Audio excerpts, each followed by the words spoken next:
तो मैं इस तकरीर का आगाज बाकायदे तिलावत कलाम पाक से करूँगा।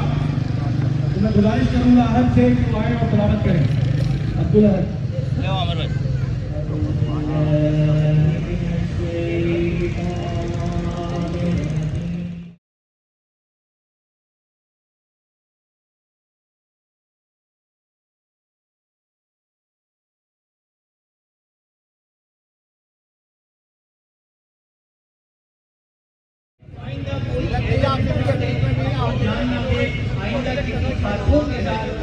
बच्चे के साथ कोई गंदगी ना हो, लिहाजा हम यहाँ इकट्ठे हैं। ये आज की शाम आज हमारा फर्स्ट डे है।